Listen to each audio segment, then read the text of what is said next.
I occasionally think how quickly our differences worldwide would vanish if we were facing an alien threat from outside this world. And yet, I ask you, is not an alien force already among us? Once again, I have a special guest on Mixtape this week, my friend Tim Constantine from the Sixth Sensory podcast. What's going on, Tim? Hey, what's going on, JT? What's up, Brian? Happy to be here. Happy to go down any kind of crazy rabbit holes we want to today. Including maybe sinkholes. Yes. My co-host with me, Brian, Demon Erasures, as always. What's going on, Brian? Thanks for having me back, always. I'm doing pretty good today, ready to talk about some craziness, as usual. Excellent, excellent. Yeah, so Tim is from the Sixth Sensory podcast, and I did his show, gosh, it's probably been like 6 or 7 months ago. It was a long time ago now, wasn't it? Yeah, that sounds about right. 6 months, probably. Yeah, and if you guys haven't listened to that podcast, I'll probably leave you a link in the description for that one, because that was a great conversation. I know that me and Tim probably riffed for like over 2 hours just talking about, I'm not even sure what the subject was, but we talked about, it seems like everything in about 2 hours, and it was such an easy conversation. And that was a fun one for me. Yeah, it was a lot of fun. We started with pyramids and ended with Soundgarden or something like that. It went all over the place. Yeah, those are my favorite kind of podcasts. That just, like I said, I told Tim before we started recording, I said, well, we'll just start it out and we'll just see kind of where it goes. I've kind of sort of got a theme sometimes on JT's Mixtape, but I think that for this show, I do want it to be a grab bag show. I don't want it to be ever too serious, and I don't want it to ever be so like structured, because that's like the whole beauty of like playing individual videos. Then we could say, all right, that's enough of that topic. Let's just switch gears completely and talk about something completely different. Or if the show goes that way, we can continue on a theme and just let it roll. Keeping it light when it needs to be. Absolutely. And so, like I've said for the last couple of guests, I said, hey, if you come on the show, you need to bring a video. And so we'll start off with our guest video. So we'll see where this goes. So Tim, you had a very interesting video. I'll let you set it up. What did you want to share with us today? Yeah. So the sinkholes in... Actually, let me just back up for a second. There's two stories in the news right now that I'm following. And I don't really follow the news, so this is, these are stories that I'm watching from the bench. I'm watching from afar. I'm not believing everything that the news is telling me, but still, the fact that these stories are in the news is telling me something's going on. Anyways, there's two stories that I'm looking at in the news right now. Maybe I can get to the second one later. But the first one is this St. Louis sinkholes. And this is a big issue for them up there in St. Louis. It's on YouTube. It's on the local news stations, TikTok. Everybody, a lot of people in St. Louis are covering this. And it's like, well, I'm trying to see how I should set this up, but basically, St. Louis was the site of a sprawling ancient empire at one point. Okay, maybe we should play the news report, and then we'll get into where are the sinkholes coming from? Let's check this video out real quick. Come to the screen and check out this video. That light pole just sinking into the ground, all of that dirt coming up. This is in the Alton soccer field, right in the middle of it. This is our drone video. And we're going to take a closer look at what caused this 100-foot wide hole. Thank you for joining us. I'm Ann Allred. Mike Bush has the night off. The collapse happened this morning at the Gordon Moore Park soccer fields. That park sits just off Illinois Route 111 between Alton and Bethalto. And that's where we find 5 on your side's Holden Kerwicki. Holden, what happened? Well, and that's what mining inspectors are still trying to figure out. But the good news is that no one here at the park or inside the underground limestone mine was hurt by the collapse. The bad news is it could be some time before those inspectors have an idea what caused the ground to give way. On a typical summer day, Moore Park in Alton is typically packed with people.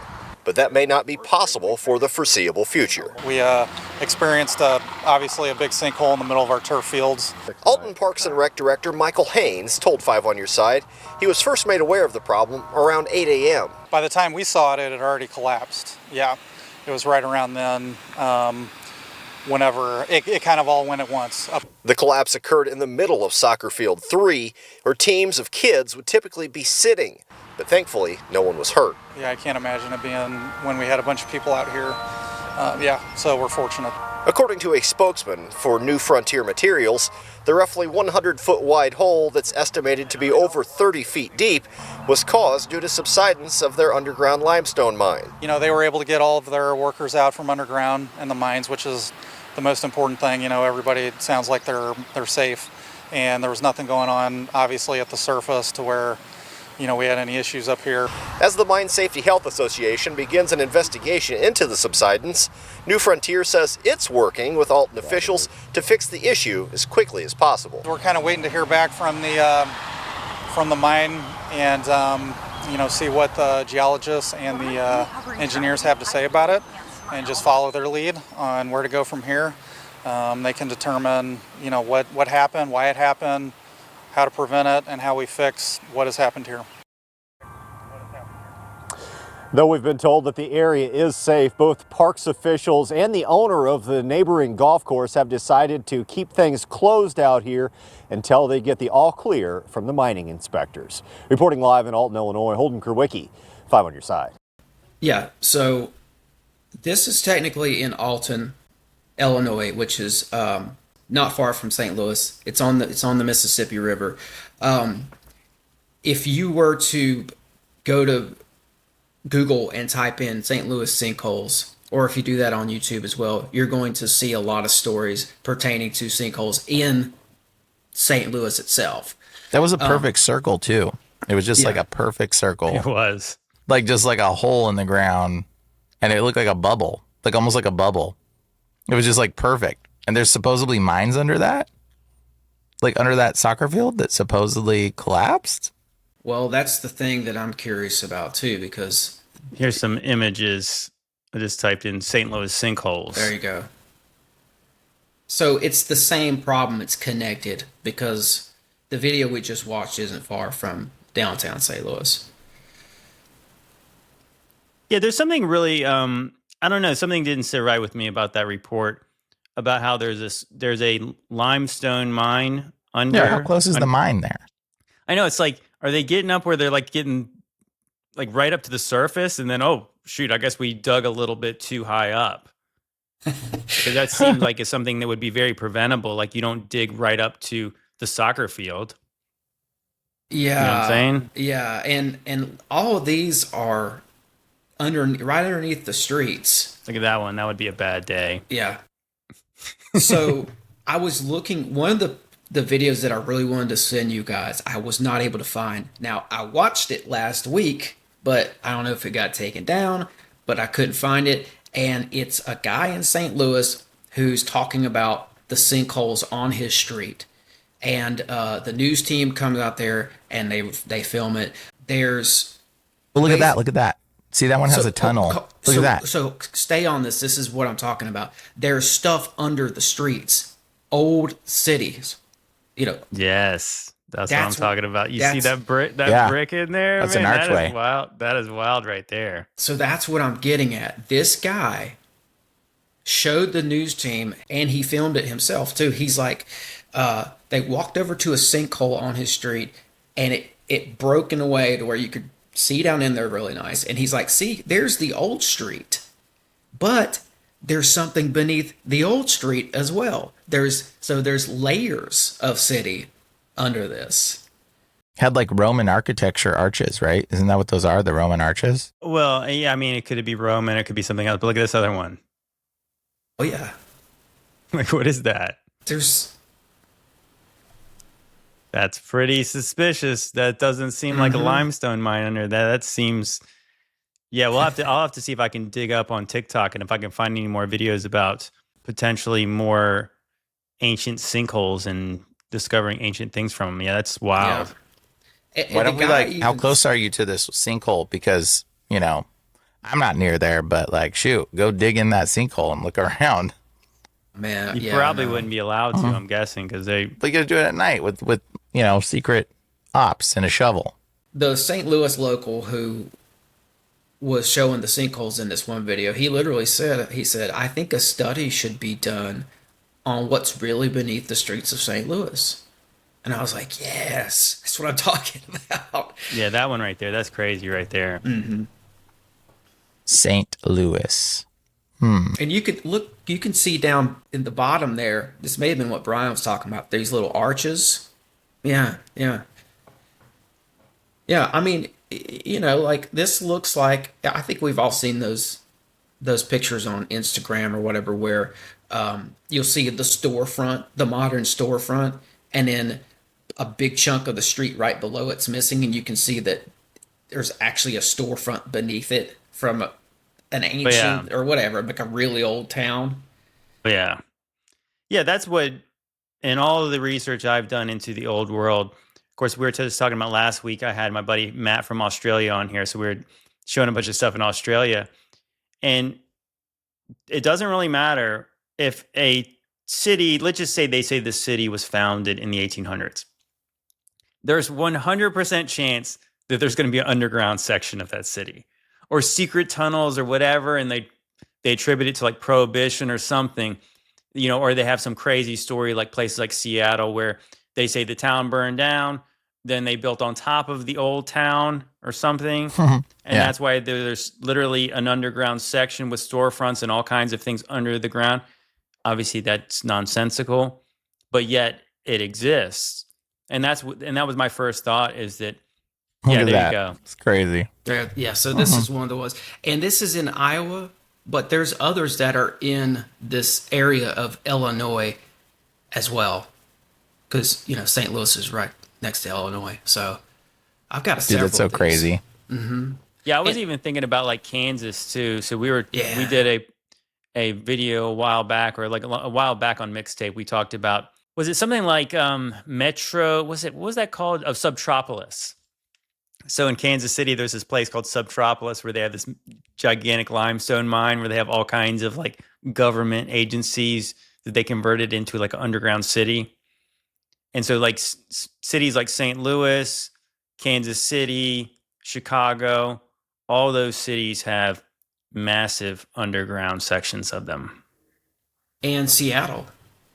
Yes, Seattle. Like I said, pretty much it's everywhere. It's even in my town here in California. Every city has an underground part to it, even if they don't acknowledge it.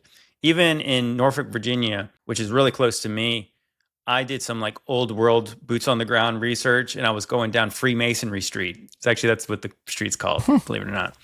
And so there was this really old kind of old world looking cathedral.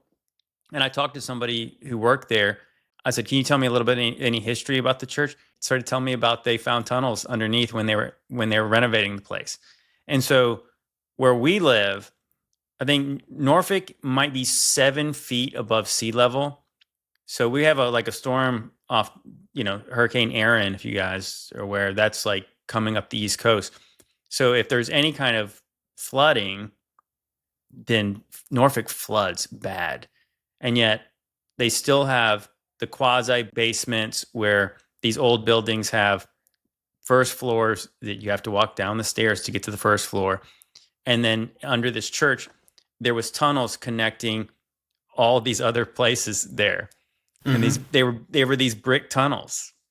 And they were trying to say that they were used for like sewage and stuff like that, but there's no chance that's true. Well, the sewage program and then the waterworks programs for a lot of these cities moved into some of these more ancient structures. Like if you look at the waterworks program in Chicago. Yeah, we talked about that building, that old castle. Castles, right? But it's not just there, but like speaking to the tunnels, there's tunnels. If you look at the mounds right outside of St. Louis, if you look at like Monk's Mound or Cahokia Mound, there are tunnels under the river even that run to these mounds, and there's tunnels connecting those two mounds where they found, if you look at old newspaper articles, they talk about all the weird old artifacts that they found in these tunnels. And I think what we're looking at here is there was a tunnel building ancient empire right where St. Louis is today. And like I said in the message, man, like I wouldn't be surprised if there were some Indiana Jones caverns down there below this thing. And that's what the sinkhole says. Well, if you think about that in that movie, in The Last Crusade, when they go to an old world cathedral, right? And then he's taking the thing and he's smashing through the floor. And then there's catacombs underneath that old, well, it was a cathedral that was converted into a library. And then he goes down under it and there's catacombs where like the Knights Templar type stuff was down there. That's exactly it. They're borrowing from real life situations because the Templars really were digging beneath Solomon's temple in Jerusalem. So all that movie does is borrow from all these instances that happen in real life in the past, I think. Yeah, what's interesting, I was trying to think about if I could find it real quick, but I know that if you look on some really old maps from, I want to say like the 1500s, maybe 1600s of America, and then some of them have like castles in different parts of the country. Of course, that's really weird, but it is the idea that maybe there was these ancient cities that were here. I mean, we don't know how old they were, but there's certainly a lot of evidence that there were cities. But so, what's your hypothesis on how the cities were? How did the undergrounds get to be underground? Do you think they were always tunnels, or do you think that they were once structures on the top of the surface and then they were later buried? I think there's a couple of things going on here, and that sometimes they started up top and started building below. If you look at that city in Derinkuyu in Turkey, that seems to be a city that was built to be entirely underground, as if they wanted a place to retreat or hide or save themselves from catastrophe or from raiding warring factions of neighbors or whatnot. With Cahokia, I don't know. We might have a situation here where some of this stuff was built pre-flood and then built back on top of after the flood. Like these people returned to where their ancestors had put cities and built on top of those cities. And I would say that gets into like geomancy and ley lines and all that, because that was like an ancient knowledge that these people had. And, like you have the story, and I've talked to you about this, so I won't regale everybody with it, but like the story about some of Cain's ancestors catching wind that a deluge was coming. So they hid information and hid tablets at different places, beneath mountains and beneath the pyramids and all that. So later, for somehow, these people were able to go back and regain their knowledge that their like Nephilim ancestors had hid for them, sort of a thing. And I think part of that would entail them going back and building on some of the same old sites.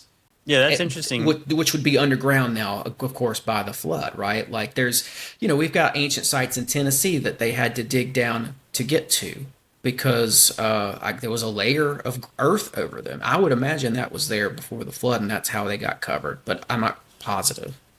I can't remember. I know we touched on it a little bit, the podcast we did together, but I had probably mentioned the Gunnar Heinsohn video. Have you ever seen his presentation on 700 years being added to the first millennia AD?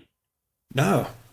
Yeah, I'll send you a link to that because that's really interesting, because his hypothesis was that there was two sedimentary fills. One of them was the deluge, but that's the really old one. But there was a second one.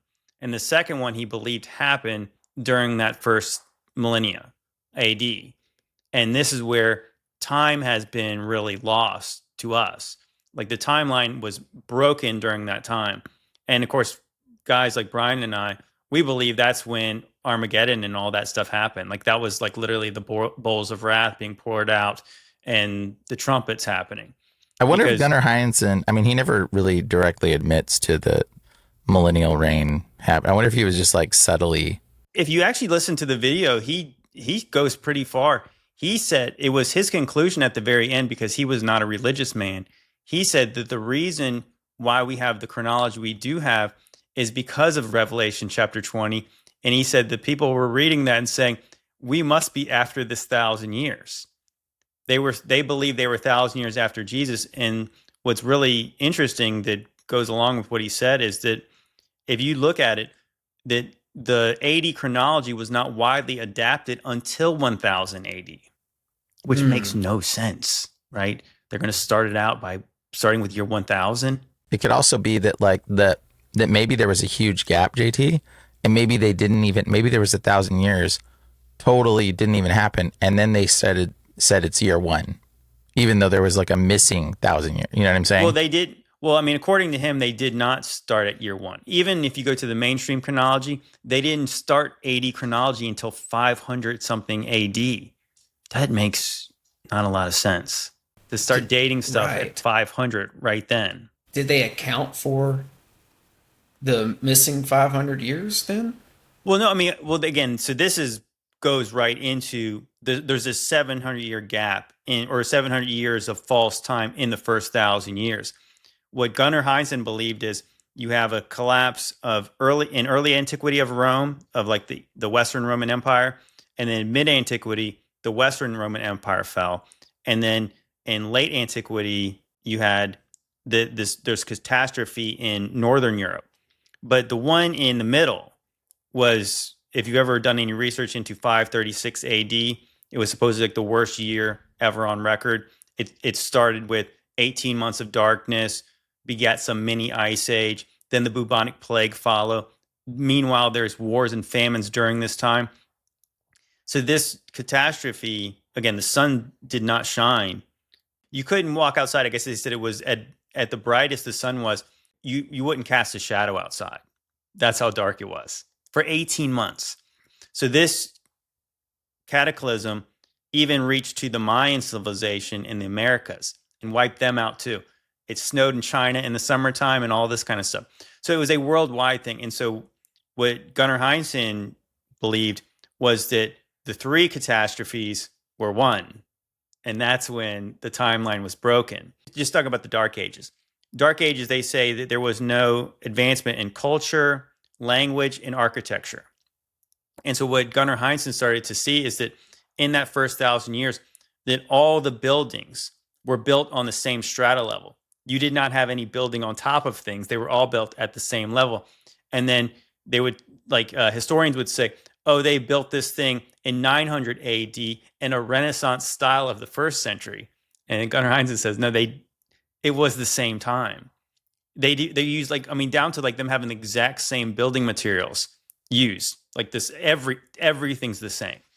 Even he was saying that the early Christian church, we're told they didn't have any buildings they met in for the first 300 years of Christianity. And then they said by the time they had their own temples or churches, they built them in a Renaissance style of the pagan basilicas of the first century. Yeah. So what he was saying was, no, those churches were from the first century and they started right away. And then you have this catastrophe. And of course, me and Brian think that was the book of Revelation. And so were the temples built after the catastrophe? No, this would have been before, likely, or even they. Well, some of them could have been built after the catastrophe, maybe potentially. It's really hard to say. It could have been during the year of the 1,000-year reign. My understanding of this from my research is that the Gothic cathedrals were built around 1100 AD by Saint Bernard Clairvaux and the Knights Templar.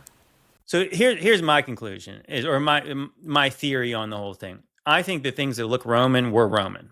So that's why you have Greco-Roman architecture everywhere. But I would say that, to me, that the change in the architectural style is so strong with the cathedrals. That's a different look. Those were not built at the same time period. But anyways, the whole reason I brought all that up was that he believed that there was 2 sedimentary fills. So the one was the deluge, but the next one is the one that we all call the mud flood. And so how do we have modern buildings that are buried up to over their first and second floor sometimes? And what he was saying was that when you dig into the strata, you dig down and you find Roman things now, but you don't find anything under the Roman things. The Roman things are the oldest things they find. And I guess it's not to say that, well, we do know that Noah's flood would have caused, who knows how deep you could go to find things that ancient. You even find Roman coins here in America when you dig into the dirt. You find Roman coins and Roman artifacts everywhere. I was just looking at some Roman lamps that they dug up from an archaeological dig just this weekend. It's pretty interesting. I think that they were over here before Columbus.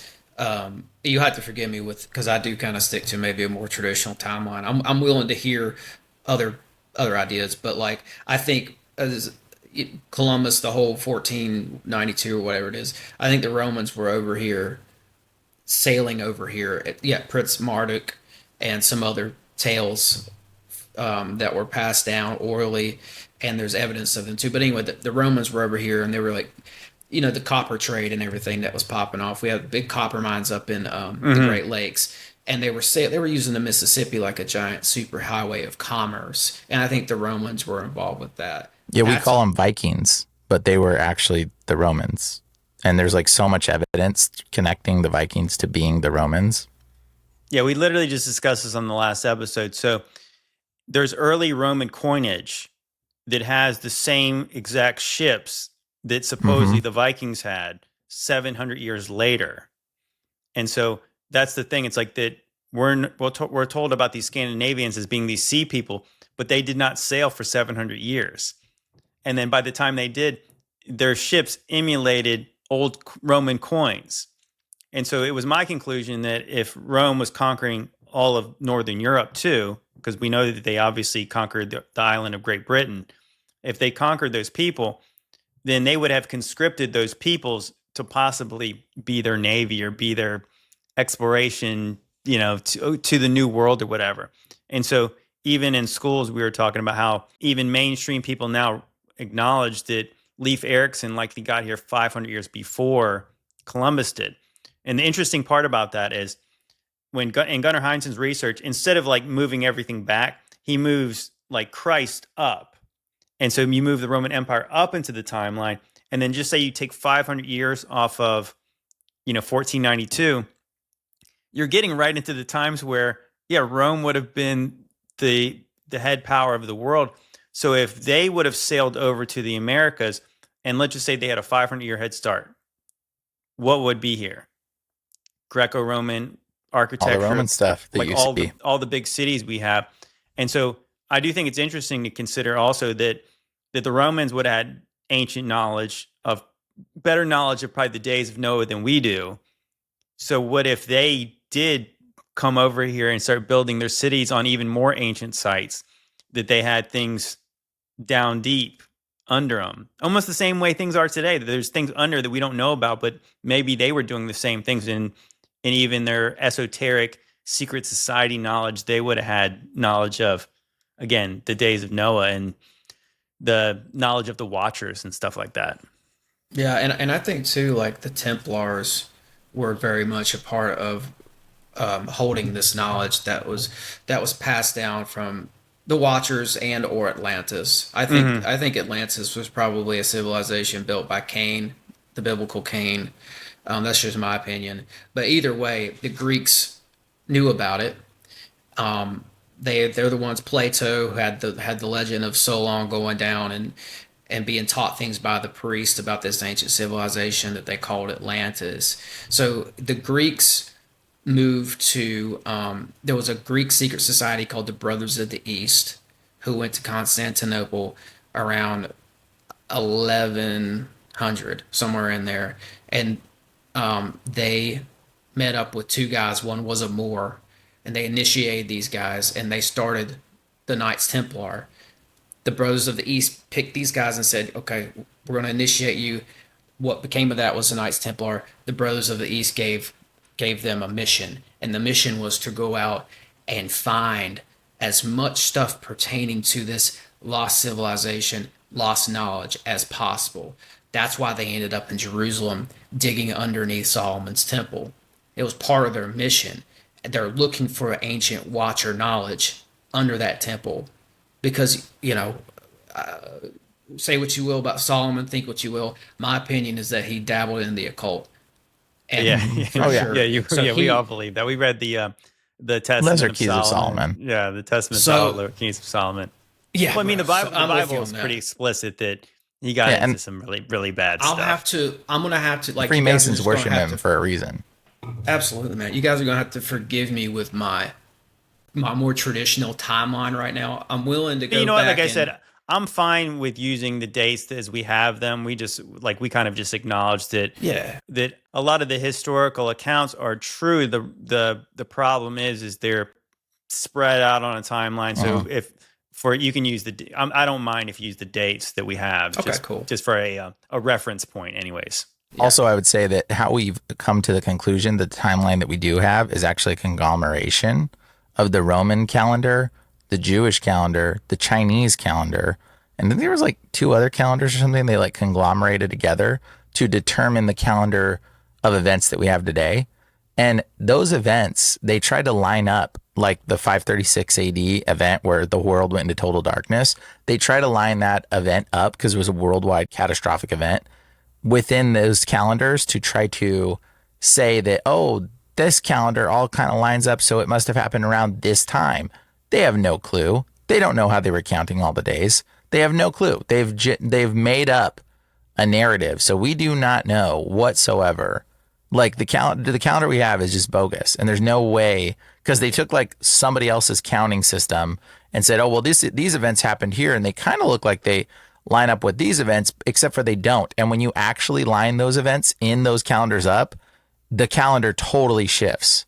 They didn't do that. For some reason, they just didn't think to do that. They made up some scenarios and they kind of misaligned all these calendars. So it's very obviously been manipulated. And when you just look into it, you're like, well, that date is clearly the wrong date because here it is in this calendar at this time. And and everything's tethered to the Freemasons. What were you saying, JD? Mm-hmm. Well, I was going to say that if you do look into the timeline discrepancies, that we're told that the Europeans actually gave the East Asians their calendar or their chronology. Maybe not their calendar, but their chronology. So the Europeans are the ones who actually told them they tried to line up their their chronology with the East Asians. But I want to stick on one thing you said, Tim, was that what's interesting is even by the mainstream story. So we know that Columbus had the Knights Templar cross on his sails. Absolutely. And what was interesting, I learned this a while back, is that, so I want to say, is it in Ireland? Is it Roslin Chapel? That was like some kind of Knights Templar place. Mm-hmm. And so they had, in the stone, in the kind of the artwork, they had maize in there, and Roslin Chapel was supposedly built in like the early 1400s. So yeah, we're told that maize came from the New World, which they had not been to yet. Right. So I think that the Templars was clearly a lie, is that people had been there, and it makes sense that they had been there. So yeah, absolutely. So I think that Columbus got his maps from the Templars. And they were older maps, if you look, that were from the Phoenicians. So if you look at the Peri Reis map, right, that ended up in Istanbul in the hands of a Turkish general. I think he got it from the Phoenicians. A lot of this stuff ended up in Constantinople. The Templars were there with the Brothers of the East as well, kind of kicking this off. Part of that starts in Istanbul, Constantinople. But anyways, so I think these maps Columbus got a hold of were older Phoenician maps, held in private by the Templars, because Columbus married into the Templar order. Only it was called the Brothers of the Cross. No, it's like the Cross of. Is it the Rosicrucians, the Brothers of the Rosy Cross? No, that came later. There was a Portuguese order of Templars who Columbus married into. They changed their name, but they were still a branch off of the Templars. Doesn't how the story goes is that the Templars, the last Templar was burned at the stake before Columbus. They were persecuted. Right. Yeah. I mean, obviously the church knew what they were doing. They were worshiping the Baphomet. And so they were Satanists. And so they burned them.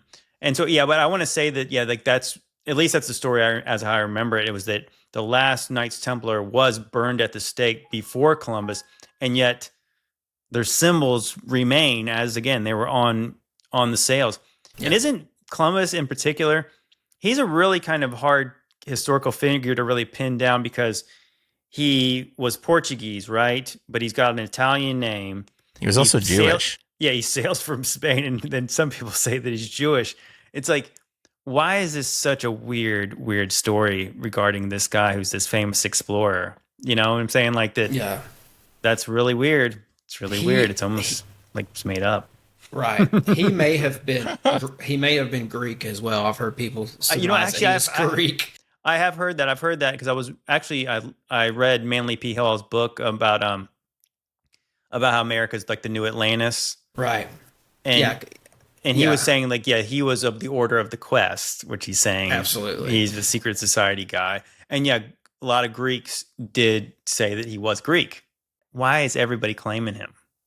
So how kinds of outs this whole plan, according to him, it was a plan all along. And he said the occultists believe it was man's destiny to set aside land for a global empire of the West that would become America. And it kind of represents this like a philosophical occult utopia. And it's like, for me, it's like, is that, if there's any truth to this, is that why the Templars were given the maps in the first place? But Atlantis was the occult empire of the past that these guys knew about, that Plato handed down information about. And to them, it would mean that America was the occult empire of the future. And if Columbus was Greek, maybe that's how this works, because it all goes back to the Greeks in a lot of ways, because the Greeks knew about North America. Plutarch, 70 AD, he's a priest at the Temple of Apollo at Delphi. So I might call him an occultist. I would. According to his writings, the Greeks knew about the St. Lawrence River. They knew you could sail down that and get into the Great Lakes. So they knew about the region. They knew it was a Western continent of like great size and scale, and they considered it blessed. The Greeks used that word, blessed. So the thought is like the mystery schools knew and may have had a plan for the land. And you're right, Hall called it the Order of the Quest. Mm-hmm. Yeah, so I just looked it up. So the last Templar was burned at the stake in 1314. Mm-hmm. So it was way later. But yet still, their symbols remain. Of course, I think that's the whole thing about some people act like everyone's a Freemason, but that's another name for all the same people of the Quest. Right. That might be the nicest name you could give them, is the Order of the Quest. But yeah, that's all the secret societies going all the way back to Pythagoras, and probably way before. They had this secret order where they were all under storing one knowledge. roof.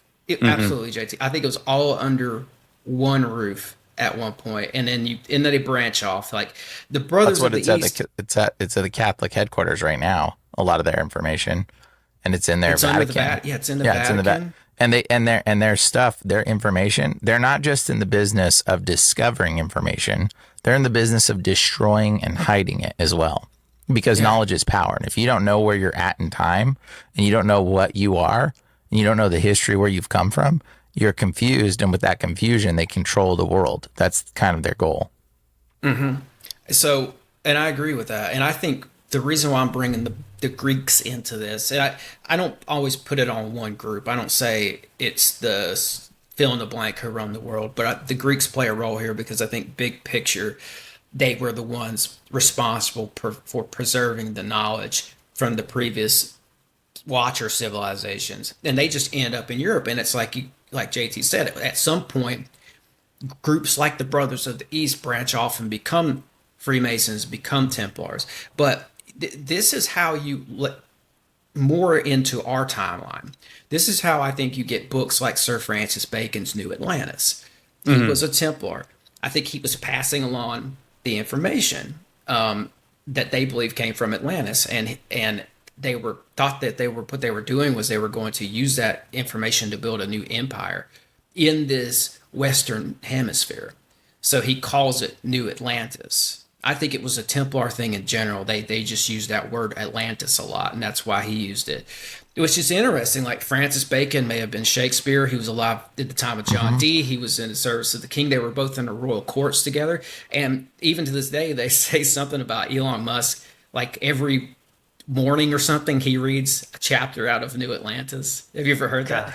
I mean, it's like it's part of his routine. It seems like he's trying real hard to put off those vibes that he's like in the club. I mean, he's in the club, but I mean, he's like literally wearing the Norvis Ordo Seclorum jacket. Yeah, yeah. But to go back to Columbus, so this story is a lie, because not saying he for sure didn't exist or he was somebody else, but the point is then if you have that Rosslyn Chapel with Mays on inside there on the stone inside Rosslyn Chapel from like early 1400s, well then people had already been there. Again, if Leif Erikson had already been there 500 years before Columbus, then there's no chance the other Europeans don't know about this continent that's over to the west of them. And so the story about Columbus looking for a different trade route to Hindustan is nonsense. It's not true. So that's why, so of course, that's why when you get into the timeline stuff, it makes sense. It's like that all this stuff is made up. Or it's not necessarily all made up, but the timeline's wrong. The goals of these people were wrong. The details are wrong. But we have the big points. Okay, Columbus's original writings are missing also. And his original writings that were being held, by the way, at Castile went missing. And so I'm pretty sure there is probably his writings exist probably in the Vatican. But they went, how are they going to go missing in like when they're in possession of the king? Because the bookshelves in the Vatican are like 53 miles long. You could lose a lot of stuff in there. Yeah. No, but check this out. But what I find really interesting is to kind of get into like that Indiana Jones Templar stuff. So Columbus sails for the Spanish, right? And they don't go to America like we live. They go to the South American part. And then they start looking for like El Dorado. And then who was it?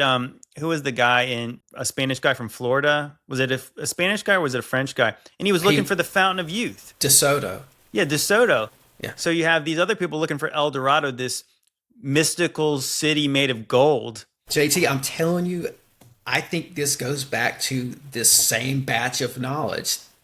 They were looking for treasure because there's treasure mentioned in all these old documents. And plus, I mean, the Templars were said to have come over here and hid things, hid artifacts, hid treasures, create vaults in secret locations.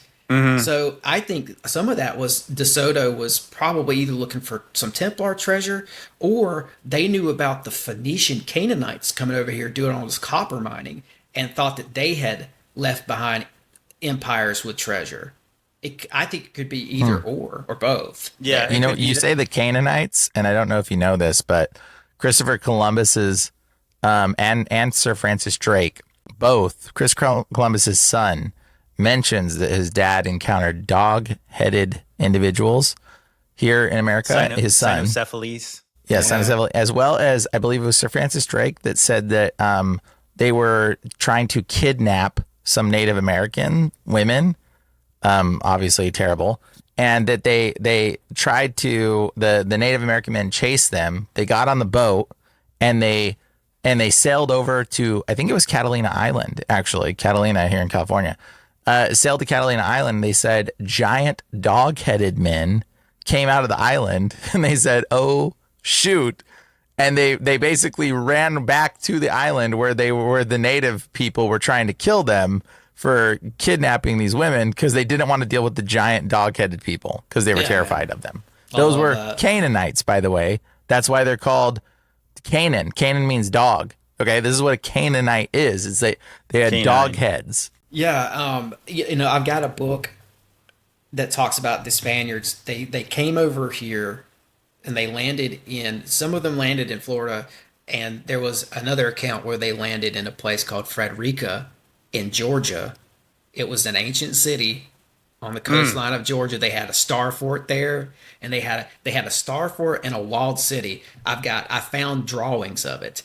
So the Spaniards, they land at Frederica, and they go up through like Georgia, up into Appalachia, and they were looking for some sort of a treasure because they kept pressing, even though it was like they were finding like natives who weren't really like who didn't have gold or anything like that, but they were very driven to get up into the mountains there where we had Cherokee cities. Come to find later, we find all the ruins of all these Cherokee cities. The Cherokee had a capital up in there called Chota. It's underneath a dam right now. They covered the whole thing up, but that Chota's So it's under where a man-made lake. Is it from a absolutely, dam.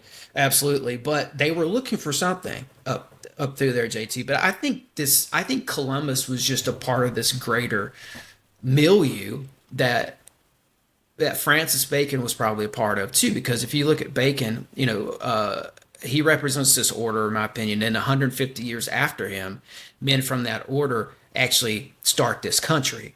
Ben Franklin, Lafayette, Jefferson, Washington, and let's not forget Lafayette, Washington, and Jefferson were in correspondence with an occultist named Franz Mesmer during all of this, exchanging letters.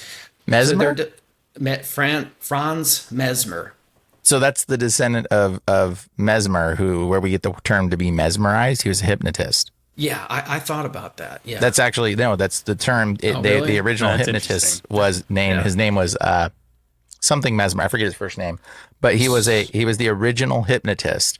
He invented hypnosis, hypnotherapy through basically demonic possession and brainwashing taking you over. And it was actually so scary. People were so afraid of Mesmer that they were afraid to even shake his hand because he was said to have shooken people's hands and immediately they go out.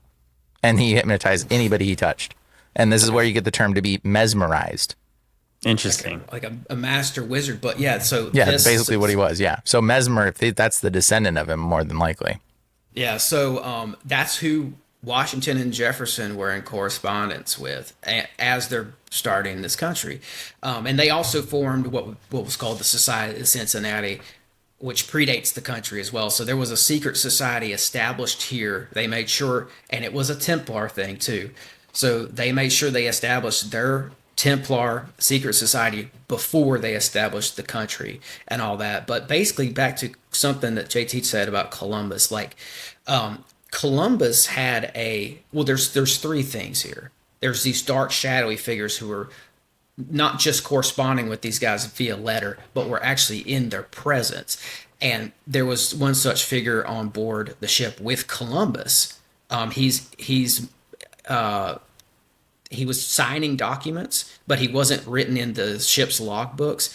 And he's said to be there and help Columbus do certain things, but yet his name is never mentioned or whatever. He was his occultist handler that was sent with him, because he never left it. He never went back with Columbus. He stayed in the West Indies to do some sort of job. But it's a lot like the guy who yelled out, what was it?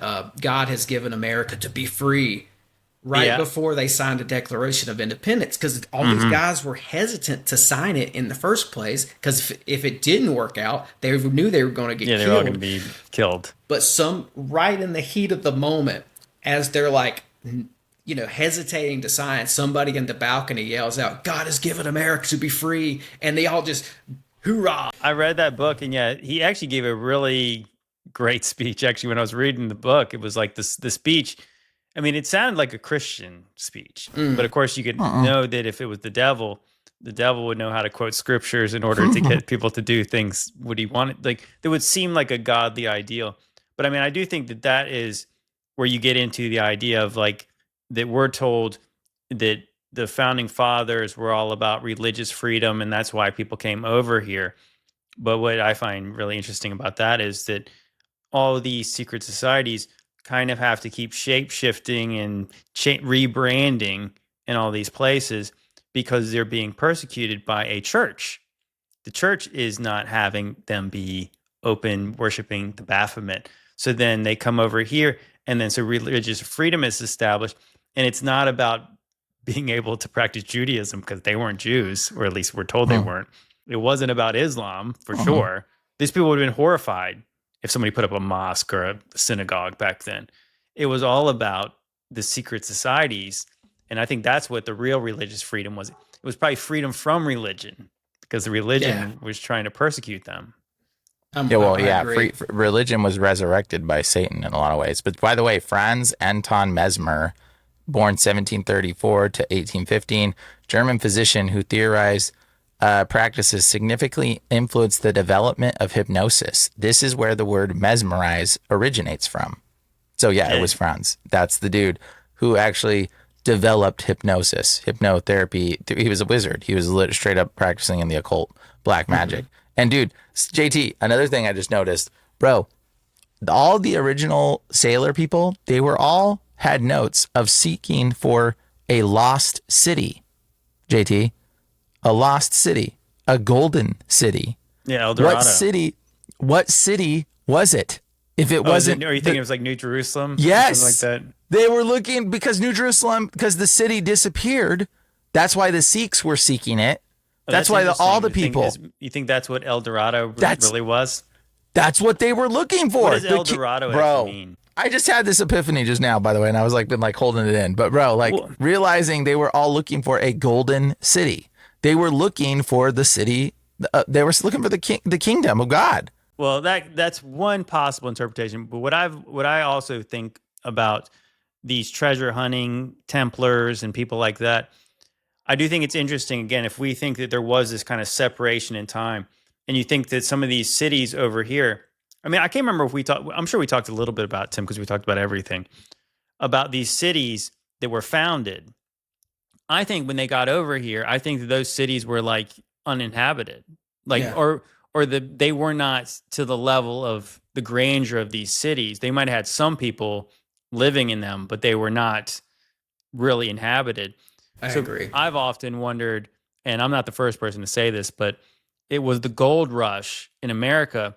Was that about going them mining gold, or was that them finding treasures in uninhabited cities? Because then you'd find some real gold and real treasure. So what if in the same way that you could have had two kind of factions, or maybe they're doing both at the same time? You have like people like the Spanish who are looking for these mystical cities and, mythologies of, the Fountain of Youth and all this stuff. They could have been looking for ancient stuff, like really ancient stuff, like antediluvian stuff. But then you also have this idea of like that these people are really trying to go conquest of this land, that they know that there's cities there. They know that there's real stuff here. And they were, it seems kind of crazy to think that you have one country go over there and then they all go over there immediately. Like, you know what I'm saying? Like that it was just like there was this rush to get here. Like what's prevented them from getting there? Because it's not like the sailing technology was so much more different than it had been. Right. And I guess you mentioned the Phoenicians. The Phoenicians could have sailed over here. Those people, yeah. I mean, I think that they did. I think that it's crazy to think that they had a port in an island in Maine there's petroglyphs and there's writing and there's little pictures of Phoenician ships carved in the boulders. Even they had a port in the Great Lakes. Well, yeah. So what I'm saying is that you have the people who are responsible, at least we're told, for like the megalithic marvels and ancient temples and things like that. The idea that they couldn't build a watertight ship is crazy. And then of course the anomalies where you have like people who lived in Easter Island and even the Hawaiian Islands.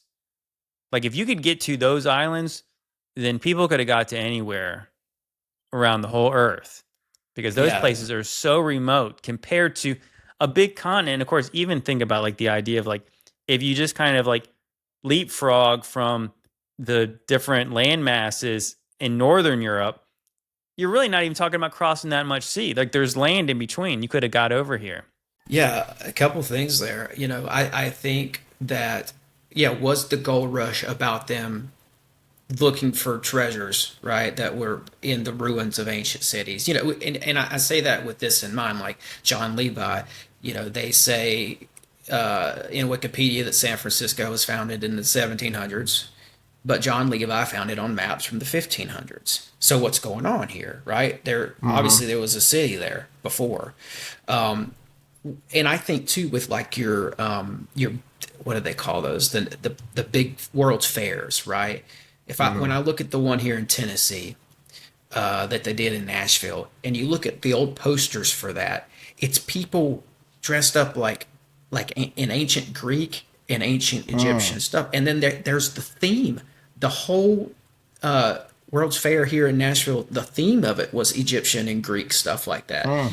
And I think it's because that's what the kind of stuff they were pulling out of the ground. They were pulling Egyptian artifacts out of the ground. They were finding vases with Greek inscriptions on them. And so there was like this heightened newfound interest in those subjects. I think it directly correlates with what they found here. The World Fair thing is very suspicious. We probably talked about that last time, where if you're going to have all these World Fairs, why are you trying to make Greco-Roman things everywhere? Like, why is that the one style you're continuing to push over and over again? Massive columns and domes and all that stuff. I know that in Memphis they had or is it Memphis or Nashville? They had the centennial celebration of That's Tennessee, the Nashville one, and they did have a pyramid, but I also think that a pyramid's not necessarily unique just to Egypt, because now that we know that there's pyramids everywhere, and even like the obelisk is not, like the Romans would have had obelisks too. So I don't know. And obviously they conquered Egypt, so they would have been able to put up stuff like that too. But yeah, it seems like that overwhelmingly they created these grand world fairs that are all based around ancient Rome. Yeah, ancient Rome, ancient Mediterranean, all that. So where that pyramid was for the Centennial Expo, which the pyramid's now gone, but where it was, I think it was right on top of a cavern that went into the earth where they found ancient artifacts. Because I think I told you about this, JT. I've got an old newspaper article. It was like 5 years after the end of the Civil War, they found this cavern that had sarcophagus in there, giant vases, weird inscriptions with languages they couldn't read, very ancient stuff. And the archaeologists who went in there said, they said this stuff goes back to an ancient race of people who don't even exist anymore.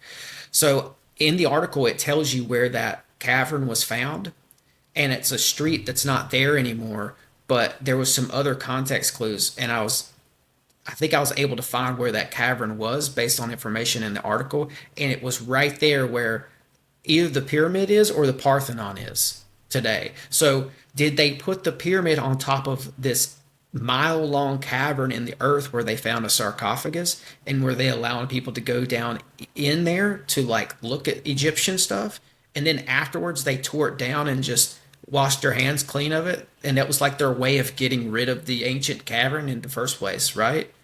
It's just a theory. That's the pyramid right there to the left. Yeah, that's the famous one is the one at night. But yeah, it's absolutely crazy to think that they just did that for them being there 100 years or whatever. And it's 1897. Of course, it's all lit up too. Yeah, man. There's one of those pictures, there's a huge radio tower in the back. Right. Like, what was that? I'm trying to find this other, there's a picture I saw of this really grandiose building that was built over in Brussels, Belgium, it had like 6 obelisks, and they got rid of it. And it's just, I wonder, and you look at the construction of it and just the awe of the whole thing. It's like, why did they build this just to tear it down? Same thing with this pyramid.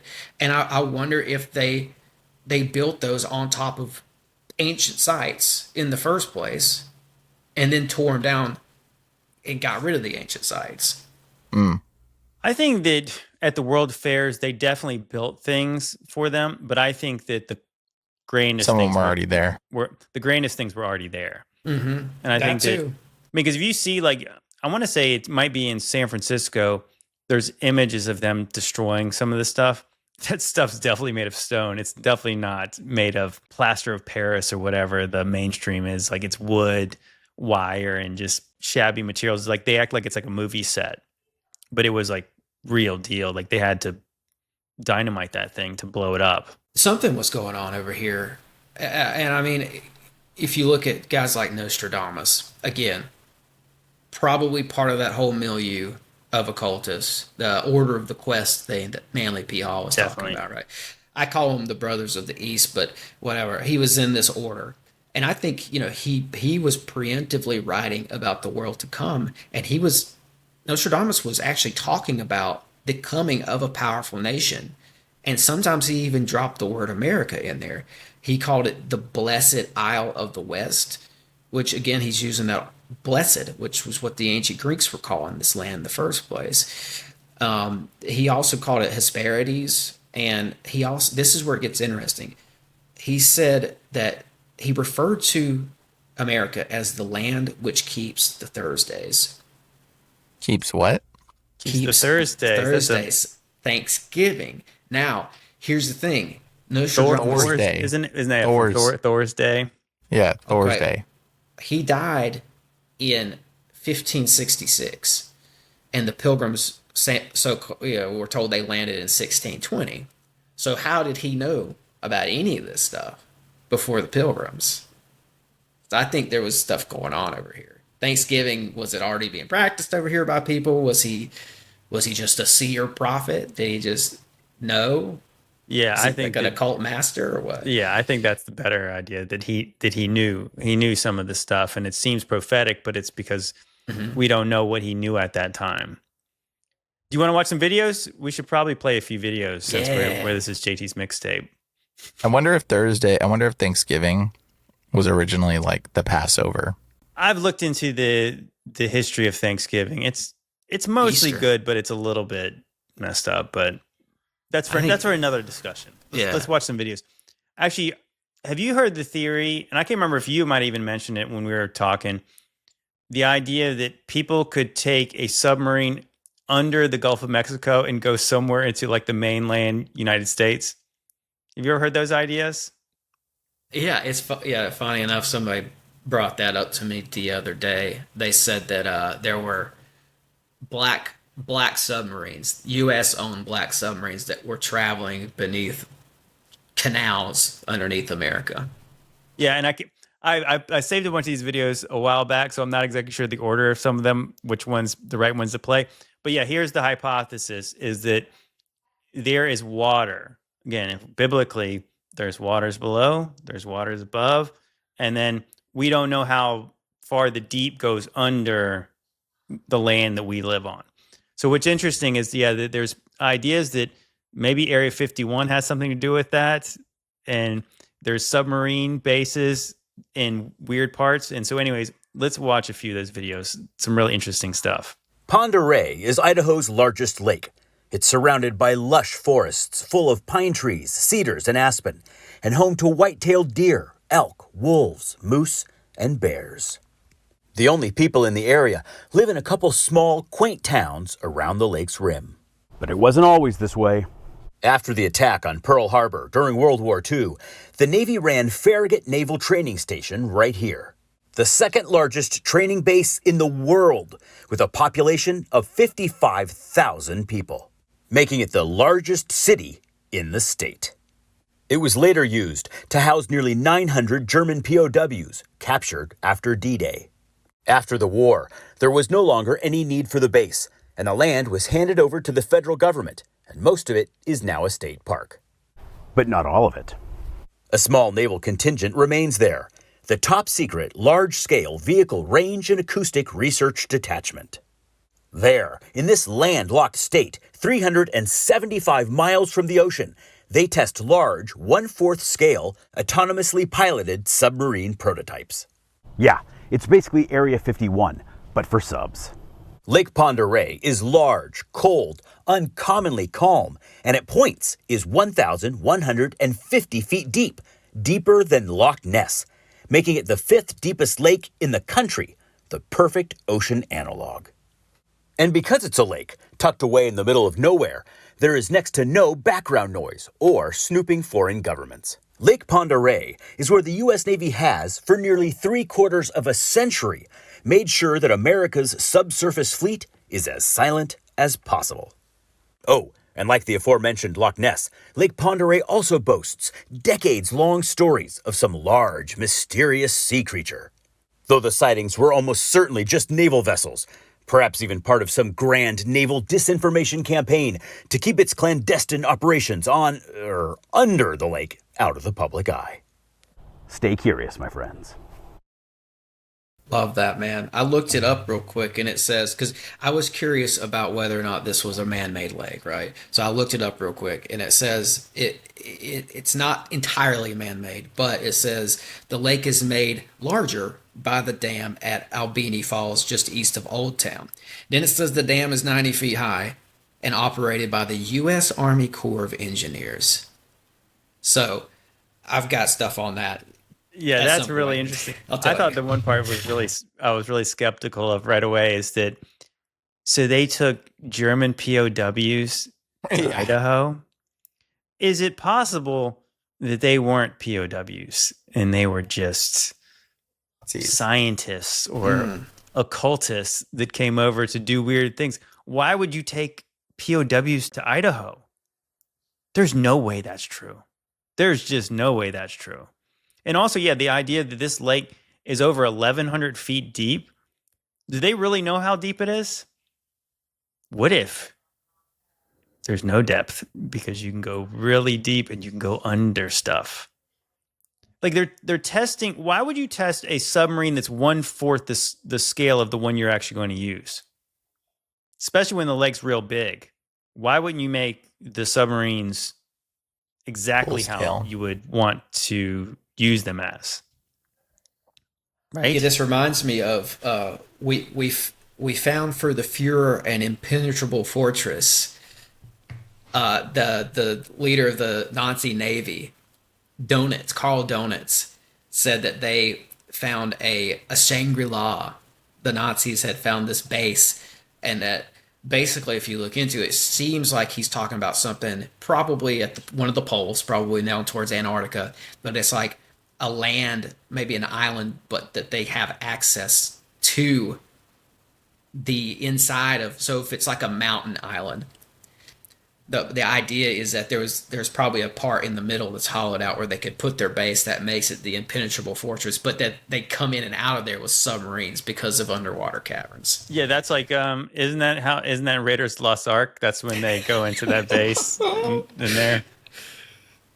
I'm telling you, man, this is the Indiana Jones theme here. Hey, look, I got another one. Let's play a quick one because I got another one about this. This is talking about more submarines that you would not expect them to be. John, you and I know this, but how do we actually explain how the plates, they're not floating, but they are thousands of feet above the next level? This is very deep water under California and Nevada. And how do they make these bases, in Nevada? Actually, it does float. The 7 western states are on a geological plate that covers these states.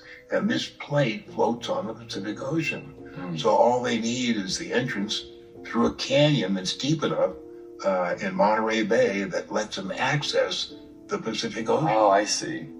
And they could go anywhere they want in these 7 western states. They can go to Sandpoint. They can go to Lake Tahoe. They can go to China Lake, where they've seen the new submarines there in the middle of the desert. And Groom Lake, I'm sure, has an access. And certainly Sandia and Tonopah. Yes. But when you drive into Hawthorne from either end, there's a big blue sign. I love that sign. That says U.S. Navy Undersea Warfare Center. Training. I used to say training center, but they're training center. In the middle of a desert. How could that be? A 100-foot deep lake submarine? No way. And I tossed that around for years, and even flying. Yeah, we flew over this. Jump seating in the cockpit with the different airlines going over this place. Somebody would say, yeah, there's a submarine base there. And never figured it out until I had a good contact in Las Vegas. He ran a printing shop, just a small printing shop. And he used to give me so much information, because guys that would come in there, all parts of the industry. And one was a Navy guy that worked in Hawthorne, and they used instant printing. And when they came in, he just made the comment, hey, what John Leonard says, there's a submarine base under Hawthorne. The guys went like that. So that tipped us off. And then one thing led to another, and we found out, yes, there is a huge, they built an elevator that goes down, and the reason they did was because the firm that makes all the highly classified weaponage for the U.S. nuclear subs is in that mountain just to the northwest of Hawthorne. And they used to have to ship it by truck, either up to Reno and up to Alameda in San Francisco, or through Las Vegas down to San Diego. But when they found out that the submarine could access and actually go under the Nevada and California, they dug a large hole there, 3,400 feet deep, to the Pacific Ocean, and they have a huge underground base. And all I have to do is take this weapon and put it on the elevator and send it down there, and they got it. And the sub goes out the Monterey Bay. So in Hawthorne, Nevada, there's a submarine base. What do you guys think about that? Yeah, I think too, this might tie in as well. I don't know this, but like if you look at Nevada, Idaho, Montana, Utah, Wyoming, if you look at lakes in all those states, many of the lakes have sea monster legends. People see like something come up out of the lake, right? And it's real big. So, and the thought has always been that some of these lakes are connected and that these things are able to go down into the earth and pop up at another lake. And then if you add that to what this guy's saying, he's talking about Monterey Bay, California, right? Like that means they could get from Idaho out to the Pacific Ocean. That's wild. Yeah, I mean, it's hard to know if any of that stuff he said was true, but so where's this base at? Because I found Hawthorne. You know, how far out? Type in Hawthorne, Nevada base. Yeah, let's see. And Monterey Bay, I think, is a hot spot for UFOs. Look, it's right over here. I mean, there's no lake there. I wonder if it's this Walker Lake over here. Yeah, that's got to be it, right? I mean, I guess I don't see anything big enough water-wise down here to test a submarine out in. But what do you think, Brian? Do you think there could really be submarines that have access to other lakes and there's some kind of, underwater superhighway for submarines under America? I don't know. I mean, I can't swim that deep, so it's not really something that I'm planning on exploring. Maybe we'll make a little submarine eventually, and hopefully it won't blow up. Yeah, you want to be like the Titan, Titan submarine. I mean, it's pretty ridiculous to think about 1,000-foot deep lake. I mean, I can't even wrap my mind around that. That's ridiculous. I mean, of course, like what Lake Mead is 1,000 feet deep. I mean, I guess at the Hoover Dam, but that's probably only parts of it are that deep. Probably right where the valley is, between two mountains. So I mean, that makes sense. But like these other lakes, like again, that one lake in Idaho was not man-made, or like they made it bigger because of that. What would be the advantageous component to just being able to be in a submarine and go? I mean, submarine does not seem like an efficient way of moving things. So I don't understand I'm trying to like connect the relevancy and just be like, dude, you barely can get people in a submarine and lower it down and send them across. Like, what would you move? Like, what's the point of it? You know what I mean? It would have strategic value when you're in a war because you can torpedo big ships. But I would say for the most part now, no. I mean, I would say that this seems like to me, of course, if we're going into theorizing wildly, this seems like you would need a submarine to be able to access this waterway. Because you could not obviously point of accessing it. I think it's all about traveling undetected. They've already got tunnels that go undetected, though. Like they got so many tunnels that are so deep. Well, maybe that there's what if some of the tunnels were flooded? I know someone that's a truck driver, and he told me about a tunnel that his dad also was a part of, where it was like something like from, I forget where it was from. I think it was from Nevada all the way to like California, some like huge, massive tunnel that they had that his dad would drive, and it was like just a straight tunnel shot. It's just, you just have more options. You have one tunnel for automobiles, one tunnel for submarines. If you go back to like that Navy admiral, Nazi guy I was telling you about, Donitz, in Nuremberg, he said on the record that right at the tail end of the war, they had submarines that were able to go from Germany to Japan without surfacing. They had figured out a way to make the fuel last that long, and I think they had actually installed underwater fuel stations so that they could get all the way from Germany to Japan undetected underwater. And I think for them the advantage was they had just about every nation in the world spying on them. They wanted to be able to do things without people knowing their movements. So it was all about strategy for that.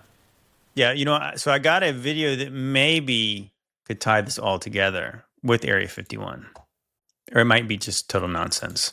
The person who is claiming to be a veteran who worked at Area 51 is saying that they're not keeping things from the sky, though. They're keeping things from the sea there. Yep, mermaids. And he says he saw them. Now, a couple things about this story. I can't prove the legitimacy of it because they used a burner email to send it. If this is fake, it's super weird that someone took all the time to create a fake email, send me a story, to troll me anonymously. If that's the case, it's totally possible. I'm not discrediting that. But he says he sent this anonymously because he has to be sure that this is not going to be traced back to him. Some of you are going to believe it. Some of you are not going to believe it. That's cool. I don't know what I believe, but I'm just here to say the weird thing out loud. And you guys said you wanted the weird story. So he said when he was working at Area 51, he had a very specific job that kept him restricted to a very specific area. He was not allowed to go or work anywhere outside that area until one day he got reassigned after someone else went on leave, or they had a change of plans and they had to replace somebody. So he gets reassigned to the other side of the base where he has never been to before. He's one of the few people on the base that knows how to do this very specific job, and they need someone like right now. So before he goes over to that other side of the base, his supervisor looks at him and says, no matter what happens,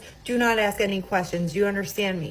His supervisor takes him to the other side of the base, and they have to go through all kinds of clearances that he's not used to. And now I'm not sure if he's talking about getting onto Area 51 specifically, the entire base, or this area specifically, but he said they took his phone, his smartwatch, they even scanned his glasses to make sure he didn't have any kind of recording device. They also take his keys. He said he wasn't allowed to have anything in there besides the clothes on his back. All right, first of all, that mom needs to take care of her kid before she records her TikToks, because I was like, who's... somebody else beating a pan in the other. Oh, that's that's her video. Yeah, I don't know if any of that's true, but I just couldn't help but think. So a couple weeks ago, we established that Brian was part of the contingent that was going to raid Area 51 from Bakersfield. Or he denies it. So we're going to say alleged. He was allegedly one of those people. But just think about this.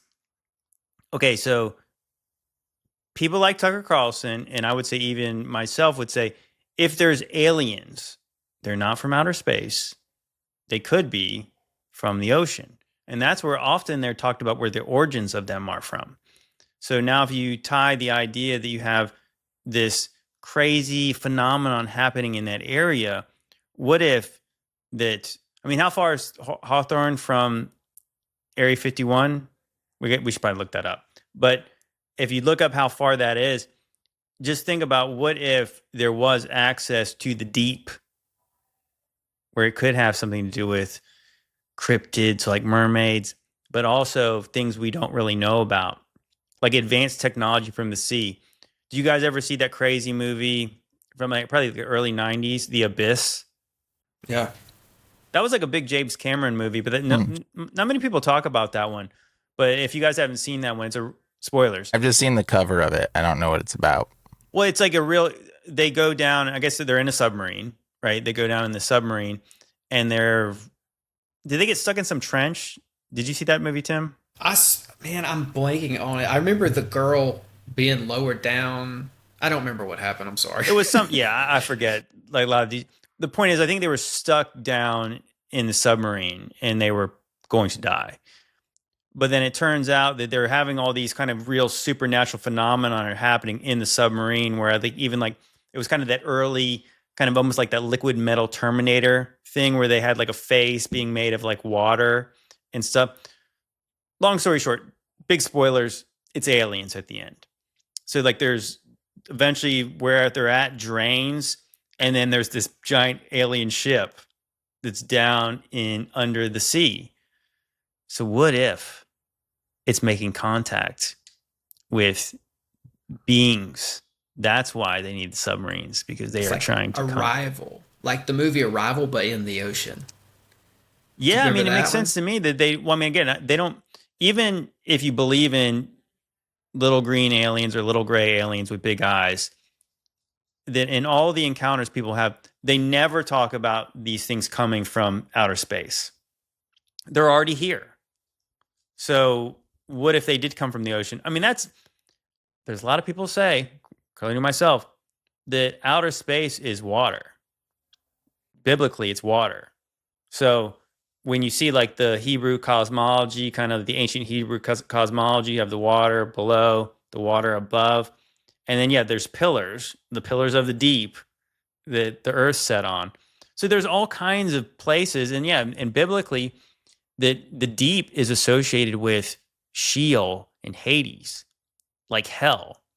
So that's where these beings could be possibly either just straight up demon spirits, or they could be physical Nephilim, like flesh-covered demons.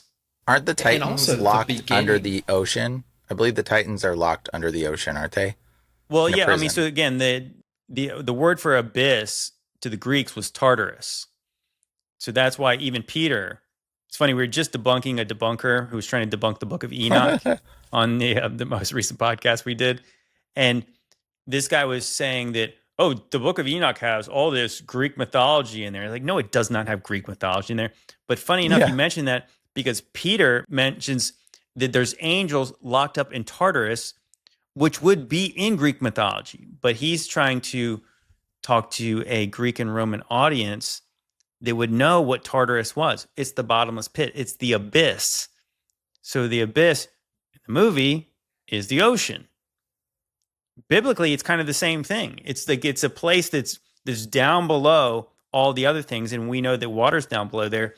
So what if they're trying to access Sheol down there? What if they're trying to access like demons and all kinds of weird things down there? You know, the book of Enoch actually says, do you not know the entrances and exits to Sheol or hell? I think it actually mentions that. I think that's Second Esdras.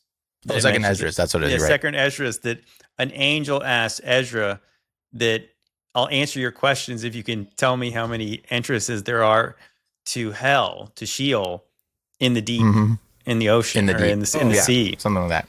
Mm-hmm. So it's directly connected to the waters. Then some of these entrances, that's wild. Yeah, that's wild. You know, was another crazy one. So me and Josh were talking about this, and so like in the Pirates of the Caribbean movies, and I got to be honest, I gave up on those before. I'm not sure what number they're on now, but I gave up probably after the second one. But the thing that really was kind of tripping me out was like the idea of like Davy Jones' locker. That's such a weird term. So we looked it up. And so I was saying, like in the story of Jonah goes down and he goes down into the deep and he dies. He goes down to Sheol. And that's where it says he goes. And so what Davy Jones was in the mythologies, or like the earliest origins, it was the ghost of Jonah. So Jonah and Davy Jones' locker was hell. And I was like, dang. So it's all connected. It's all connected together. I saw a map of some of the aquifers over here in the U.S. as well. And it literally looks like there are giant oceans underneath big portions of the country. Yeah. So if those underwater oceans are connected already, then all somebody had to do was go down there and map them out for their submarine thing, right? Like some of the caverns may have already been there. Then there's the big drills that the U.S. Army has for boring tunnels, so they can also bore the tunnels too. As this thing's huge, it's like bigger than a school bus, giant tunnel borer, and like as it bores through the earth, it does something to the material and the rock that it encounters, and it like melts it or something and makes it actually part of the tunnel walls. It's crazy. They've got the tunnel thing down to a science. It definitely seemed to be able to do that. Yeah, check this out. I found this verse. So it's Second Esdras. I think it's chapter 4 and verse 7. So this is a different translation. He said to me, this is Uriel talking to Esdras. If I've asked you, how many dwellings are there in the heart of the sea? But this other translation says, how many exits of hell are there in the sea? That's pretty interesting. Pretty interesting, yeah. So like the water is connected to the underworld. Yeah, and it goes back Well, to and it the also says beginning that of time the- as well. It's like you got Tiamat and the Tehom.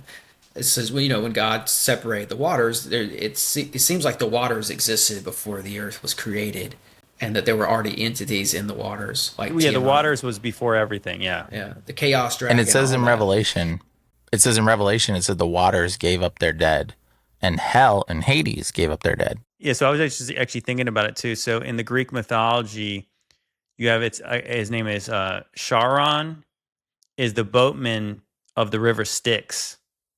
So if like you think about, yeah, Charon, saying that right? Charon, almost sounds like Sauron.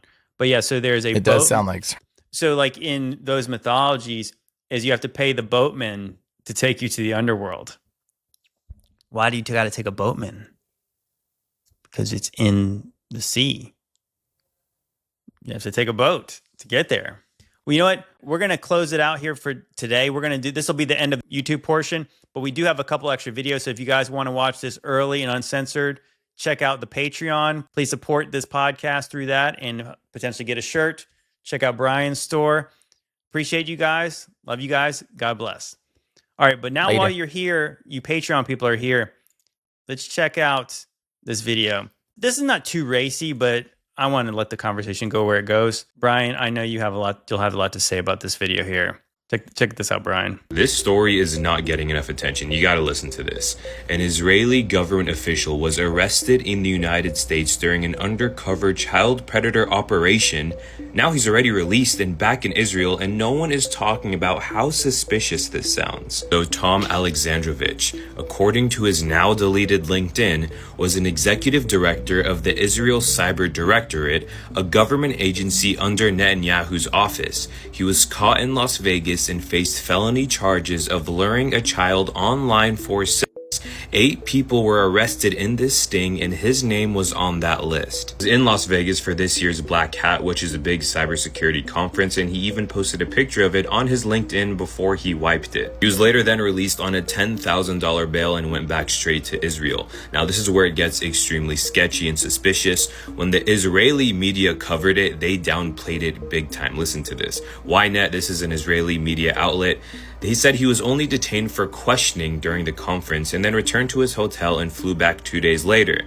And then the Israeli officials downplayed it even more, saying it had no political implications. The prime minister's office even claimed he was never arrested at all, and you can check the articles. So in the US, we're seeing felony charges, bail, and arrest record. But in Israel, they're just reporting a quick questioning and a routine flight back home. 2 completely different stories, and honestly, this is pretty damn suspicious. Man, Tim, what do you think about that story? Do you find that unbelievable or too believable? I think it's possible. I mean, the more you look into Mossad and what they have their hands in, I think it's very clear that it's an extensive network, and they have their hands to some very sketchy stuff. And I think that there's an occult element here when you look into Israel. There's always occult stuff happening with them, and I've got an example of that if I could find it. It's like an article that I found, and I'll turn it over to you guys while I look for I got it right here actually. There was this article. It's called this Iranian guy came out and said that they were finding Jewish symbols and sigils on pieces of paper that had been posted around Tehran before the attack. It's this guy named Abdullah Ganji. He said several pieces of paper, which he described as talismans with Jewish symbols, were discovered in Tehran. And basically, a few years ago, the Supreme Leader said that hostile countries and Western and Hebrew intelligence services used occult sciences and jinns for espionage. So, and gems? Jinns, like Jinn, like the demons. Yeah. So the idea is that there's some of these people are saying that Israel was sending in jinns to aid with warfare. Good grief. Which is actually an old Arabic practice. All the Arabic princes work with jinns, even to this day. In fact, I know somebody that was engaged to an Arabic prince whose mother did jinn work and magic. And yeah, bro, they're all tethered to the occult. All the Arab princes to this day. They even work with the jinn. The Jews work with the jinn. their names are written in sigils. And like every time the Israeli people bomb an area, they want to put the sigils out because the blood of them on those sigils is like part of their sacrifice. So that makes perfect sense that they would do that, because every war that you've ever heard of in the Middle East, all these wars, they're all human sacrifice rituals. They're not war. So it makes perfect sense that they would throw out talisman with sigils, demonic sigils, before they bombed an area. Perfect sense. That's literally a demonic offering. Yeah, but the crazy part is, again, that this thing is like, so you wonder why we're not getting the Epstein files. Because it's all of them. I mean, like, how in the world can these guys, again, if they could sleep at night, or because they got seared consciences, but this guy, this foreigner comes into our country and solicits sex with a child, and then we just let him go? You know what I mean? Bro, like, we let so many of them go. And that's one of our allies. And yeah, so obviously most people who are tuned in at all realize now that Jeffrey Epstein was Mossad. He was probably CIA too. I mean, I'm not sure if there's much a difference. And he was probably working with MI6 too. These people are all running. This is where all the child sex trafficking stuff comes from. And this is why they'll never tell us the real story about this stuff, because it's about blackmail and it's about like witchcraft and all kinds of evil that they're trying to do. Yeah, so it tracks that. Yeah, they are trying to use demons. I mean, that's what witchcraft is. It wasn't in like the kind of in the Kabbalah. There's something about them creating golems. Isn't that what the story is, Brian? Oh yeah. So a golem is just a kind of just a different name for a demon, right? It's a housing for a demon essentially, but it's like a physical bodied demon in some regard. The golem was like an old Jewish homunculus. Yeah. In It's fact, like there's a city where they said that an old Jewish Kabbalist created a golem, and there's rumors to this day, or oral history to this day, that the golem went out and terrorized people in the streets. Yeah. Golem is like a physical bodied shell for a demon to inhabit, for it to be able to be utilized in a physical sense. So, but there's different names for it. I mean, this is why Lord of the Rings, he named him Gollum. That's why he named him that, because he's an occultist. Well, he became a whole lot of things. The thing became he became a golem. It kind of makes sense for the character though too, that the ring turned him into something different. He was just like a flesh suit for a demon by the end. Whatever Schmeagol was, he was gone. And you know what? But this is interesting. I got one more video. I'll play a real quick one, and we can just discuss it to talk about our greatest ally again. And this kind of fits with the sea theme too. I don't know. This might have been okay for YouTube. Oh, by the way, sorry. I thought you were ending your sentence there. It's my bad. I found it online if anybody's interested. It's called The Golem of Prague. And it was a Jewish ghetto that this guy apparently, summoned a demon into this avatar, and it terrorized people in the streets. Yeah, it all tracks. But yeah, I got one video. This might have been okay for YouTube, but I don't know, just because I'm trying to play it a little bit safe. I got to be honest. Check this out, though. Did you know Israel once secretly hijacked an entire ship carrying uranium, got away with it, and became the first nuclear power in the Middle East? It sounds like a spy movie, but this is exactly how Israel became a nuclear state. In the year 1968, a U.S. company based in West Germany arranged the shipment of 200 tons of yellowcake uranium, the raw material for nuclear fuel. This material was loaded from Belgium on a cargo ship named Scheersburg A and was officially bound for Italy to supply an Italian paint company. However, the fate of the ship was something else. Upon reaching the Mediterranean Sea, the ship was surrounded by Israeli agents, who quickly landed on board, hijacked the ship, and shifted all uranium into their own ship. At first, it looked like a hijacking. However, later investigations revealed this was actually a planned smuggling operation, carried out by Israeli intelligence with help from a West German company. The cargo was registered using fake documents under a phony Liberian flag, with a plan to transfer all loaded uranium to Israel. When Scheersburg A finally arrived in Italy, the cargo hold was empty. No one could prove where the uranium had gone, and Israel became the only nuclear power in Middle East. Isn't that suspicious? They're the good guys, by the way. just so you know. Just go ask Ted Cruz. They're the good guys. Isn't it funny too that there's all this hype about like, oh, what if Iran gets a nuke? Israel does not even acknowledge that they have them. And if you were in Israel's storing them up because they're planning on nuking everyone. Well, that's so they've been storing them supposedly up the for a while. Samson option. They're going to do it regardless. It's not even a Samson option. They're planning on nuking everybody. Listen, I talked to the rabbis. I've like listened to them. They all say that there's a surprise coming for the world. They don't, This is a Russian rabbi. Yeah, that's this is a close enough accent. We're gonna have some vodka, and then we're gonna bomb the goy. Wait a minute. So no, but I mean, if you really think about it, though, I mean, it's crazy to think that, like, if you were Israel's neighbors, you would not be very comfortable with them having nukes because they seem like can be quite aggressive, and especially when they're using gins as well. I don't know. Bro. It's just, I mean, it's crazy to think about that because, yeah, that supposedly that was one of the reasons where allegedly that Israel might have been involved in taking out JFK is because he was very adamant that they not get nukes. They're very obviously involved. You just got to read JFK's letters. It's like so obvious. James Forrestal as well. He's the guy who was thrown out of like a 12, 16 story. Yeah, the guy who suicided himself out of like some window that probably doesn't even open. Right. So he had very strong opinions on us not becoming tight with Israel, essentially, and he was voicing those opinions to Truman right before he was killed. Didn't Forrestal have something to do with Operation High Jump and stuff too? It was like real weird stuff that he was involved in, stuff in the Antarctic. He was like Bird's superior. Shoot, I forgot to play a video. Oh gosh, I'm pissed off. We're gonna have to play one more video. Yeah. He was Bird's superior for the Operation High Jump. I'm pretty sure he was involved with that somehow. So either way, I think they totally killed the guy and called it a suicide. But either way, I think it may have been stuff he knew concerning Antarctica and High Jump, and the way he was being very vocal about us not being involved with Israel. Yeah, that guy was clearly murdered.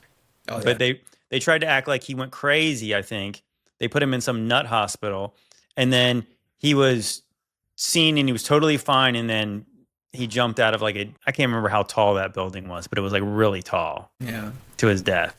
It was like 12 stories at least. Yeah. Yeah. Totally. They put him on the top, Jake. They put him on the very top room. Like, come on, man. It sounds if he was like really mentally unstable, you don't put people on the top floor. It sounds a little like this Epstein story where it's like they had him like under suicide watch. Then they move him, and then he commits suicide. There's all this missing footage from the camera. Yeah, it's a mess. Why does it always seem like the little hats are involved in this, Brian? What do you think? I couldn't imagine why. Couldn't it be that they're involved in the occult? It's totally coincidence. Has nothing to do with their relation to their star of Rem fan that happens to be where we get the word hex from hexagram. It has nothing to do with any of those terrible things, I'm sure. It has only to do with just coincidences after coincidences. Not that they were probably the first religious sect resurrected after the millennial reign under the guise of Satan. But, it's possible, but whatever. Yeah, it all tracks. Okay, Patreon, you're going to see a different version of this because I actually forgot to play a video that was probably the only time-sensitive video that I had all week. But check this out. So the people on YouTube, you're going to see this earlier, but whatever. So I got one last video, YouTube. Check this out. This thing is pretty epic. Wait, have you ever been to Antarctica? Yeah. Do you believe in the ice wall? Yeah, I saw the ice wall. Well. Yeah, he saw it too. I can't say on stream. No way, but we'll talk about it later. Let's just say you always need someone with you when you're in Antarctica. Are you serious? Did you see that this week, Brian? Nope, I didn't see that one. That's interesting. How about you, Tim? What's your thoughts on Mr. Beast going to Antarctica? I don't know, man. Some of these guys, they get so big that it's hard to trust them. Hard to trust their methods or their, you know what I mean? It's like, do we still trust Joe Rogan, or is he? No, we don't. I'd say no, but or even like the Sean Ryans out there. It's like, definitely not Sean Ryan. Yeah, I mean, Sean Ryan, 3-letter agency. He's admits it. So. Tucker, 3-letter agency. Rogan, I don't know if he's necessarily in the 3-letter agency, but yeah, I think that those people, at the very least, when you get $100 million contract from Spotify, it probably comes with some strings. It makes sense again. And the idea of Operation Mockingbird, there's no way that program went away completely. So that if you're Mr. Beast and he's got how many subs on YouTube now? I mean, like, I'm not even sure how many hundreds of millions, right? I mean, like, is this content really all that interesting? It's pretty good. But we all know in this sphere that you can't get that kind of amount of subs and follows and likes and views unless... Bro, I'm pretty sure he's just a billionaire at this point. What's that? I'm pretty sure he's just like a billionaire at this point that just gives millions of dollars away to everyone. He probably doesn't give his own money away. He probably gives other people's money away. Like, that's the he thing. has It's so like, much money. I don't think it matters to him anymore. well, I think some things matter to him. I think that the real question is specifically that video. He's saying that you always need somebody with you when you're in Antarctica. They asked him about the ice wall. His one goofy buddy says, "Oh yeah, you saw it. I saw it too." I mean, it almost seems like this is a little bit of an act, like what we just witnessed. But the truth is, we just talked about it. That was that one Asian guy, that Asian kid who was trying to fly his plane to all around to every continent around the world. He lands in Antarctica and they arrest him. It's such a weird thing. Like, yeah, so like really what's going on there? I don't think that... Maybe it was scripted, what they're saying. And, you know, you see that with Bird's old interviews from the 50s. Bird's saying things that's very confusing. And when I listen to it, I'm like, is it intentionally confusing? Is he giving us a script right now when he goes, oh, there was a landmass on the pole, on the other side of the pole from the center of the earth? What are you talking about? Where is this place? Or is that just meant to be murky? I don't know. I remember I thought that the Bird thing seemed very, like, he seemed very cognitive and he seemed like he was saying it in a very clear way. I think he's talking about like a ball earth model, but to me, the way it sounds, like the way I hear it, that I'm like, that sounds like a flat earth thing to say that you have to go on the other side of the pole. Like you couldn't just go around to the other side, and you would, as soon as you landed on land, you would see the other side of it. Right. And like, because it's almost like he made it sound like you have to go past here. Now, of course, I'm one of these people who like to speculate wildly. And I thought that, what if the Antarctica literally is like, there is maybe a wall here, but it's not, but you could go past it. And that's really what they wouldn't want people to know, is that there is more land, like outside of the known world, kind of like the Truman Show. The Truman Show is saying like, oh, this is it. That's the ends. You can't go past here. This is it. You just go back in a circle. But if you could go to the thing? And that's what potentially we were wondering, if that Asian kid, his real sin was that he flew over something and he saw something that he was not supposed to see. Because that was one of the weird things. I want to say that there was old footage of Antarctica and not all of it was under the ice. It was a place that was not under the ice. So what if... I agree. What if you went further and it was not cold? Yeah.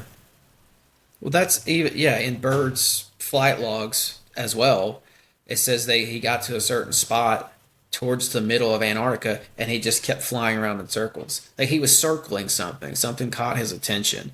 Was it lush and green, or was it a big hole in the earth, or what? Who knows? But I do agree. I do think in that interview, Bird was cognitive. I think though that to me it sounded like maybe he was stuttering over some things because his handler was in the room off camera looking at him. You know, just he also was really old. He was also really old in that interview. Mm-hmm.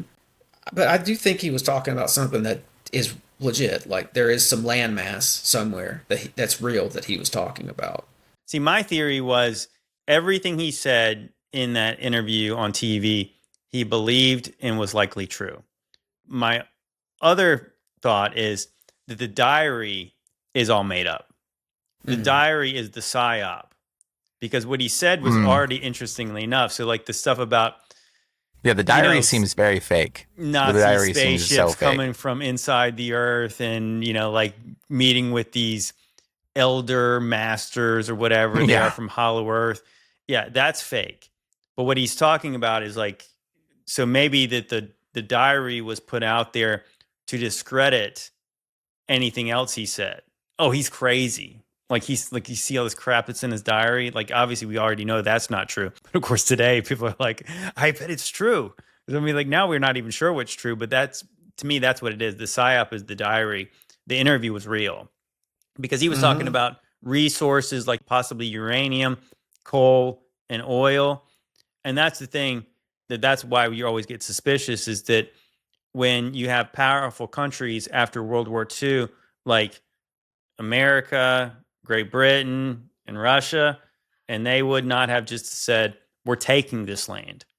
Why would they make deals with other countries not to drill or do anything down there if it wasn't beneficial to them all to hide what's actually down there? And if you think about it, like the secret that they wouldn't want us to know is that there's places outside of here in their governments. I think that's very well could be what Bird was talking about, a place just like that. You know, you hear the thing about Trudeau as well. Trudeau talking about how his dad took him to the North Pole when he was a kid. Apparently, like they met people there, and it, you know, is that a breakaway civilization that the elites have a lockdown on? Well, you know, just to think about what he also said, though, that he was saying that there was vast resources down there. How would he know that? Like, how do you know that there's coal and oil and possibly uranium in a place you've never been? Yeah, you have to have some sort of prior knowledge. You know what I'm saying? Like, how would he know that? I mean, because there isn't all that stuff under the ground? They could have got that information from the Nazis too. There was some kind of knowledge of that. But anyways, guys, we're gonna have to leave it there. Appreciate you, Tim, for joining us. Tim, please tell us where people can find you. Yeah. Thanks, guys. This has been great. You can find me at Sixth Sensory Podcast. I spell it out SIX. I'm on Spotify, Apple, YouTube, Patreon, and Instagram. And again, thanks, guys. This has been great. Brian, any closing thoughts? Anything you want to promote? Are you still selling those T-shirts, or I haven't seen you wear one? Dude, I know I've been too busy doing other things, but I'll be doing some more stuff this week. I'm gonna start trying to post videos this week, individual ones on my channel. So we'll be making more content. So anyways, guys, if you guys want to support this podcast, please check out the sponsor of the podcast, Modern Roots Life. Get a T-shirt if you'd like. Also, if you want to see these episodes early and uncensored, check us out on Patreon. Links in the description. Once again, love you guys. God bless. Later.